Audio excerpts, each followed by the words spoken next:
Ja by som vás rada všetkých teda ešte raz privítala na festivale pokoja. Je to oslava lásky, dobrá v nás a aj oslava Boha. A odovzdávam slovo úžasnej pani Ruth Krajčiovej. Dobrý deň. A chcem vám povedať, že je to výborné ísť sem na toto miesto po mladej generácii. Veľmi sa teším, že dnešný deň som tu stretla množstvo mladých ľudí, ktorí mali niektorí, aj teraz vidím v ruke, vysvedčenie.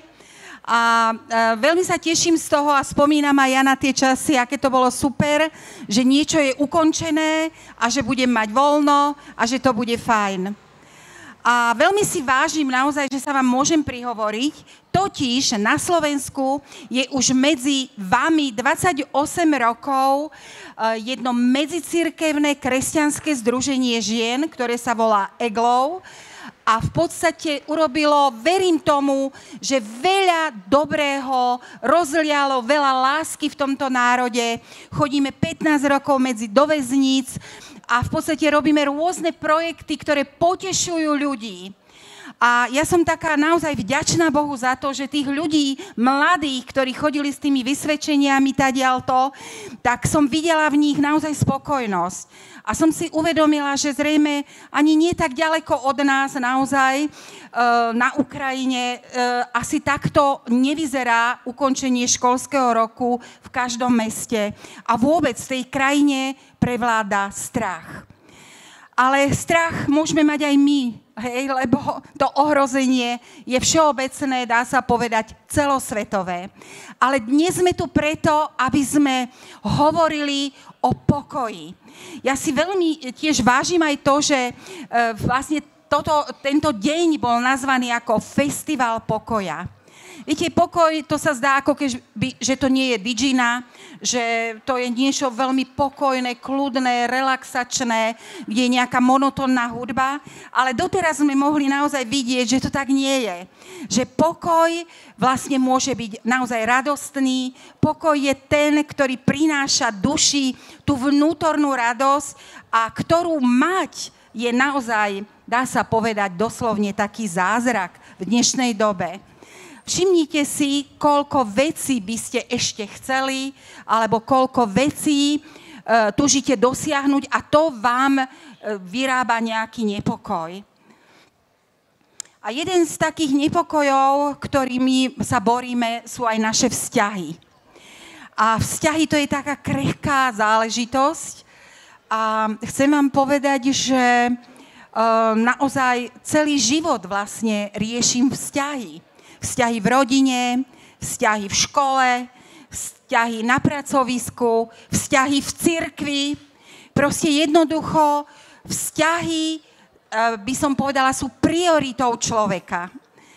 A ja vám dám takú otázku, že aký je náš vzťah ku všemohúcemu Bohu. S určitosťou môžem povedať, že z jeho strany je to tak, že chce mať s nami vzťah. Všemohúci Boh, ktorý stvoril nebo, zem, ktorému naozaj všetko patrí a ktorý povie bodku za celou apokalypsou, o ktorej hovoríme, že Pane, ešte pozhovej, tak vlastne tento všemohúci Boh chce mať s nami vzťah. A ja sa teraz naozaj pýtam, chceš ho mať aj ty? Túžiš mať so živým Bohom vzťah, ktorý bude skutočne dobrý, o ktorý on stojí a ktorý teba naplní. Myslím, že nielen ja, ale aj vy ste počuli, že sme utvorení naozaj tak, pokiaľ to miesto v nás nie je vyplnený našim tvorcom, tak vlastne nie sme spokojní. Nie sme spokojní a môže to zmeniť vzťah s naším Bohom. A ja si myslím, že tento festival určite bol robený aj s týmto zámerom, pretože vzťah s Bohom by zmenil atmosféru miest, dedín a celého Slovenska, ba čo viac, celého sveta. A tak dovolte mi povedať také krátke príbehy z mojej knihy, pretože to tu bolo povedané, že som teda aj autorkou nejakej duchovnej literatúry a teda aj knihy, ktorá sa volá Zvestovateľky. Ináč, Zvestovateľky, názov je preto, že naozaj okolo seba vidím množstvo skvelých žien, mladších i starších, a vlastne tieto ženy mnohé poznajú osobne svojho záchrancu, spasiteľa a hovoria o týchto radostných zvestiach. Ale sú to aj mladí ľudia. Jednu kapitolu v mojej knihe mám, ktorá sa volá Mladí hrdinovia. A chcem povedať, že títo mladí ľudia vážne ovplyvnili svoju krajinu, ale aj iné národy. O tom sa píše v kníh v Biblii. Dnes sme už o tom počuli tu, že naozaj Biblia je najprekladanejšia kniha a je to naozaj kniha kníh. A tak dovoľte, aby som vám prerozprávala vlastne jeden príbeh o dievčati z Izraela, tínedžerke, môžeme kľudne povedať, ktorá pri jednom vpáde, keď Asýrčania napadli Izraelitov, bola odvlečená do Asýrie. A bola odvlečená do domu generála tej krajiny, ktorý bol v službách kráľa Asýrie, a tento muž trpel vážnou chorobou. Bola to, dá sa povedať, bolo to malomocenstvo, podľa toho, ako je to popísané v Biblii. A tento muž vlastne bol tak paralizovaný, že väčšinou teda trávil svoj čas vo svojej izbe. A tým, že ako bol on nemocný, ako bol chorý, tak bola vlastne poznačená bola celá jeho rodina, celý jeho dom bol poznačený tým, ako on trpel. A toto dievčatko, toto malé dievča, to všetko vnímalo. Bola smutná, že je odvlečená od svojej rodiny, že sa musí učiť cudzí jazyk. Bola smutná, že nemá nádej a že je ešte v dome, kde je aj takéto nešťastie. Ale toto dievča bolo vychované k viere k živému Bohu. Verilo v živého Boha. A v tejto atmosfére skrúšenej, kde je takto ťažko nemocný človek, si na to spomenula a hovorila, že v Izraeli, kde uctievajú živého Boha, je muž, ktorý môže poradiť, ktorý môže uzdraviť tohoto chorého veliteľa, ktorý sa volal Náman Sýrsky. A predstavte si, že naozaj tento Náman Sýrsky bol veľmi zasiahnutý aj so svojou manželkou tým, že by existovala pre neho nádej. Že by existovalo, že by mohol byť uzdravený. A jeho hrdosť ho nechcela pustiť z miesta, aby vykročil, aby odišiel. Ale nedalo mu to. Nedalo mu tá správa, môžeš byť zachránený. A tak odišiel ku svojmu kráľovi a predložil mu svoj plán.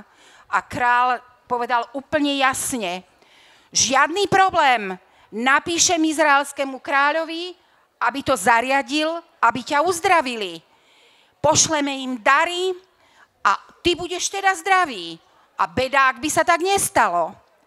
A naozaj odišiel Náman Sýrsky, tento ťažko chorý človek, v sprievode svojich služobníkov, vojakov a množstva bohatstva do Izraela, takže celý Izrael ako keby povstal a báli sa, že opäť bude vojna.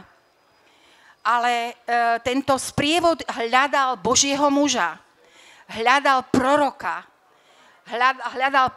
Eliáša, a ktorý ho čakal na priedomi a svojmu služobníkovi povedal, choď, zastav tú kolónu a povedz im, že nech ide do Jordánu a nech sa tam 7-krát umie. A vlastne, keď sa toto stalo, Náman Sýrsky sa veľmi opäť urazil. Urazil sa a povedal, on nevie, s kým hovorí, on nevie, v mene koho som prišiel, on mi hovorí takéto veci. Veď rieky máme aj v našej krajine. Ale jeho služobník povedal mu, Pane, A či je to taká veľká vec sa pokoriť a urobiť to, čo hovorí Boží muž? A keď takto mu dohováral služobník s láskou a ďalší mu povedal, veď nič nestratíš, urob to, vyskúšaj to.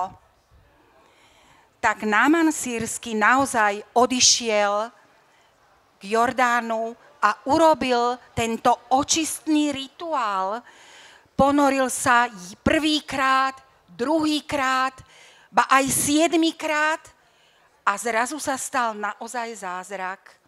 A jeho koža bola čistá ako koža nemluvňaťa. Tak je to napísané v Biblii. A tento muž nevedel, čo má urobiť od radosti. Tak vyšiel a hovoril, ideme za tým Božím služobníkom, zdať mu úctu, chválu, poďakovať jeho živému Bohu. A tak prišli tam a hovorili, pozri, toto všetko sme ti priniesli a ja verím, že teda Boh, živý Boh je na tvojej strane. Ale služobník Boží nič nezobral a povedal, to nie ja, to Boh sa dokázal pri tebe, ktorý má všetku moc na nebi aj na zemi. A milí priatelia, ja si naozaj dovolím poznať, pretože som už dlhoročná čitateľka Biblie, že skutočne byť veriaci, prijať zväz Svätého písma do svojho života, skloniť sa pred živým Bohom je výhra pre každého človeka. Je to dostanie vysvedčenia takého, aké dnes si pripomínajú mnohí žiaci. Možno niektorí nie sú spokojní, ale chcem vám povedať, Biblia hovorí o tom, že kto príjme plán spasenia pre svoju dušu, tak ako to Boh povedal, to znamená, že sa pokorí pred Ježišom Kristom, že sa ho nehanbí vyznať, že mu poďakuje, že zomrel za jeho hriechy, tak sa stane ten zázrak, že jeho meno, moje meno, bolo zapísané do knihy života. Ten zázrak sa stal a ja som to jasne cítila a vedela, že sa stal zázrak v mojej duši. Že vo mne ožil duch, ktorý je naozaj od Boha, tak ako to hovorí Biblia. A tak ja vám, milí priatelia, chcem povedať, že dnešný deň, Festival pokoja, nie je náhodou tu. Nie je náhodou a je to, môžem povedať hrdo, medzigeneračný Festival pokoja. Pretože sú tu mladí ľudia, starší a proste sú tu ľudia, ktorí vzájomne sa milujú, ktorí jeden druhému sú vzorom a ktorí spoločne idú tou cestou, ktorú ukazuje Pán Ježiš Kristus. A tá cesta vedie do večnosti. Vedie do Božieho kráľovstva, ktoré sa začína už tu medzi nami, pretože mnohí sme prežili rôzne zázraky. Mnohí sa radujeme z mnohých Božích dotykov, pretože Boh je naozaj reálny. A chcem vám povedať, že dnes by som mohla ešte pokračovať, ale máme pred sebou nádherný program ďalej, že Biblia je nielen kniha o Bohu. Biblia je naozaj kniha o mnohých ľuďoch. Aj o mladých hrdinov viery. O mladých mužoch, mladých ženách, o ženách múdrych, starších, o mužoch, ktorí vykonávali doslovne kňažské služby a boli vodcami svojich komunít a svojich národov. A tak dovoľte, aby som vám na záver naozaj popriala krásny deň, aby v tom vnútri, ktoré je možno prázdne ešte doteraz, napriek tomu, že akékoľvek naliehanie z Božej strany povie, však ja v teba verím, tak dnes je to tak, že on ťa pozýva do celkom osobného vzťahu. Že on vyplní to prázdno, ktoré nikto z ľudí naplniť nemôže. A tak príjmite srdečné pozdravenie od Medzinárodného spoločenstva kresťanských žien a mužov, ktoré sa volá EGLOW. a náš stánok je tam nedaleko. Nech sa páči, môžete sa s nami porozprávať a dokonca si pozrieť ten inšpiratívny banner, ktorý naozaj hovorí veľmi krásne o našej službe a rozsahu našej služby. Požehnanie, krásny deň.